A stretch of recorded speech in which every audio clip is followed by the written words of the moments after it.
चंदेरी मध्य प्रदेश के अशोकनगर जिले में स्थित एक ऐतिहासिक नगर है। बुंदेलों और मालवा के सुल्तानों की बनाई कई इमारतें यहाँ देखी जा सकती हैं। पारंपरिक हस्त निर्मित साड़ियों का यहाँ एक प्रसिद्ध केंद्र है। चंदेरी पर गुप्त, प्रतिहार, गुलाम, तुगलक, खिलजी, अफगान, गौरी, राजपूत और सिंधिया वंश ने शासन किया है। राणा सांगा ने चंदेरी को महमूद खिलजी से जीता था, जब सभी प्रदेशों पर मुगल शासक बाबर का अधिकार था। ये जो गेट देख रहे हैं, इस जगह का नाम कटी घाटी इसीलिए है कि ये जो घाटी है इसको काट के ये गेट बनाया गया था। तो इस गेट को ऐसे मानना है कि इस गेट को एक रात में काट के यहाँ पे बनाया गया है। कटी घाटी गेट, जिसका निर्माण मालवा के सुल्तान के स्वागत में किया गया था। हालांकि अब इसे लेकर कई सारी किस्से और कहानियां सुनने को मिलते हैं। स्थानीय लोगों का यह भी मानना है कि यह गेट भूतिया है। तो आइए जानते हैं इस रहस्यमयी गेट की कहानी। इस गेट से जुड़ी सबसे प्रचलित कहानी के मुताबिक चंदेरी के तत्कालीन गवर्नर के बेटे जिमन खान ने मालवा के सुल्तान गियासुद्दीन खिलजी के स्वागत के लिए इस गेट का निर्माण करवाया था। सुल्तान के आने में कम समय होने की वजह से जिमन खान ने ऐलान किया कि जो भी व्यक्ति एक रात में चट्टान को काटकर गेट का निर्माण करेगा उसे एक अच्छा खासा इनाम दिया जाएगा। जिमन खान के ऐलान के बाद सिर्फ एक राजमिस्त्री इस काम को पूरा करने के लिए सहमत हुआ। सुबह तक उस राजमिस्त्री ने चट्टान काटकर गेट बना दिया, लेकिन हड़बड़ी में वह दरवाजे के कब्जों के लिए जगह बनाना भूल गया, जिससे वह बिना दरवाजे वाला एक बड़ा प्रवेश द्वार बन गया। राजमिस्त्री की इस गलती को मूर्खता समझकर जिमन खान ने उसे इनाम न देने का फैसला किया। इस फैसले से राजमिस्त्री इतना परेशान हो गया कि उसने उसी दरवाजे पर अपनी जान दे दी। स्थानीय लोगों का कहना है कि अब यह जगह भूतिया है और आज भी राजमिस्त्री की आत्मा इस जगह पर घूमती है। हालांकि यह कहानी कितनी सच है और कितनी नहीं, इस बारे में कम ही जानकारी है, लेकिन इस कहानी की वजह से यह गेट चंदेरी के सबसे प्रसिद्ध पर्यटक आकर्षणों में शामिल है। आज भी कई लोग इस गेट को देखने के लिए चंदेरी आते हैं। अभी हम चलेंगे चंदेरी शहर के अंदर, यानी यहाँ से एंटर करेंगे तो आगे चंदेरी शहर है और चंदेरी का किला है।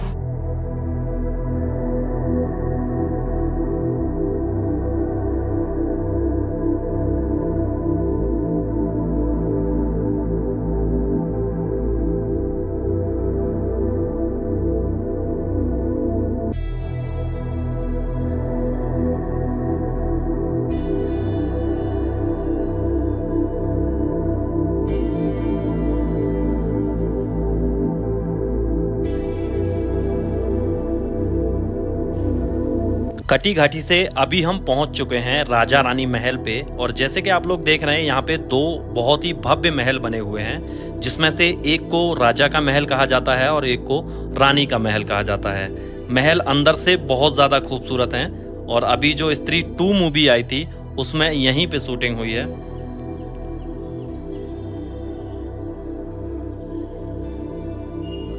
अभी फिलहाल मैं आ गया हूँ इसके टॉप फ्लोर पे और यहाँ से कुछ इस तरह का नज़ारा है।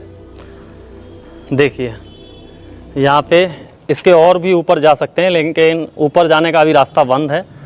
और ये है आंगन, जो कुछ इस तरह का दिखता है ऊपर से, बहुत ही खूबसूरत नज़र आता है।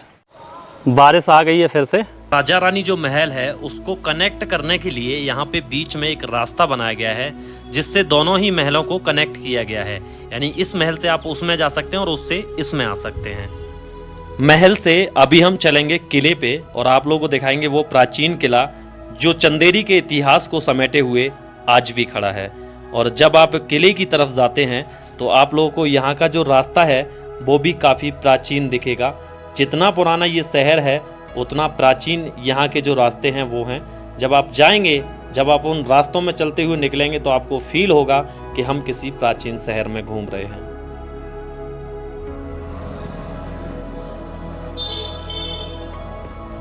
जब आप शहर से किले की तरफ जाते हैं तो सबसे पहले आपको ये विशाल दरवाजा यहाँ मिलता है, जो किले में प्रवेश करने के लिए मुख्य दरवाजा है शहर की तरफ से। थोड़ा सा आगे और बढ़ेंगे तो यहाँ पे आप लोगों को देखने को मिलता है, ये है खूनी दरवाजा और इसका भी अलग ही इतिहास है। ऐसा बताया जाता है कि खूनी दरवाजा अपने काले इतिहास और खौफनाक रहस्यों के लिए जाना जाता है।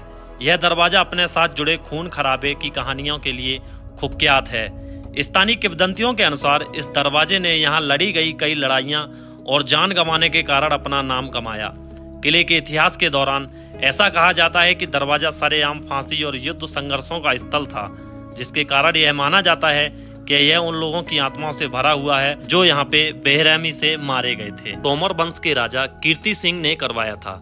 यह किला चंद्रागिरी पहाड़ी पर बना है और इसे दुश्मनों से सुरक्षा के लिए बनवाया गया था। महाभारत काल में चंदेरी पर शिशुपाल का शासन था। शिशुपाल कौरवों और पांडवों के ममेरे भाई थे और भगवान श्री कृष्ण के बुआ के बेटे थे।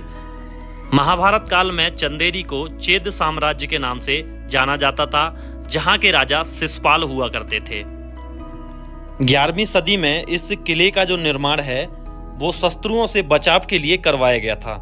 यह जो किला है ये 5 किलोमीटर लंबा और 1 किलोमीटर चौड़ा है। यह किला मध्यकालीन भारतीय स्थापत्य कला का एक शानदार और बेहतरीन नमूना माना जाता है। इतिहास में चंदेरी का युद्ध बहुत ही प्रसिद्ध माना जाता है।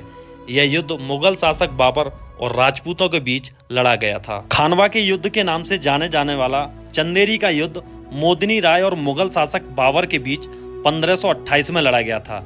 यह युद्ध देश में मुगल शासक को मजबूती से स्थापित करने में सफल रहा। खानवा के युद्ध में बाबर से मिली करारी हार ने भी जब राणा सांगा को अपने हथियार डालने पर मजबूर नहीं किए, बाबर को यह खबर मिली कि राणा सांगा ने बाबर को दोबारा चुनौती देने के लिए अपनी युद्ध तैयारियों को एक नया रूप दे दिया है, तब बाबर ने राणा सांगा को मिटाने का फैसला लिया। राणा को मिटाने के प्रयास में बाबर राणा के साथी यानी मालवा के शासक मोदिनी राय को हराने का फैसला किया।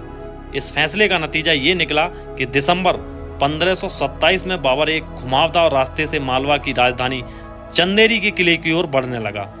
चंदेरी पहुंचने पर 20 जनवरी 1528 को बाबर ने शांति प्रस्ताव के रूप में चंदेरी के बदले में मोदिनी राय को शमशाबाद की पेशकश की, लेकिन राय ने इस प्रस्ताव को अस्वीकार कर दिया। प्रस्ताव ठुकराए जाने के बाद बौखलाए बाबर ने चंदेरी के बाहरी किले को अपनी सेना के साथ रात में अपने कब्जे में ले लिया और अगली सुबह ऊपरी किले पर कब्जा कर लिया। जब बाबर ने किले पर कब्जा कर लिया था उस समय यहाँ पे एक जौहर हुआ था जो हिंदुस्तान के सबसे बड़े जौहरों में ये भी गिना जाता है। तो ये जो आप लोग देख रहे हैं ये छतरी, ये यहाँ पे जौहर स्थल बना हुआ है जहाँ पे उस समय वीरंगनाओं ने यहाँ मिल के जौहर किया था। ये वही स्थान है जहाँ पे जौहर हुआ था। जौहर स्थल के पास में ही यहाँ पे ये संगीत सम्राट बैजू बावरा की समाधि बनी हुई है। तो यहीं पे उनको दफनाया गया था, जो आज भी यहाँ आप लोग देख सकते हैं। ये संगीत सम्राट बैजू बावरा की यहाँ पे समाधि बनी हुई है और वो इसी शहर चंदेरी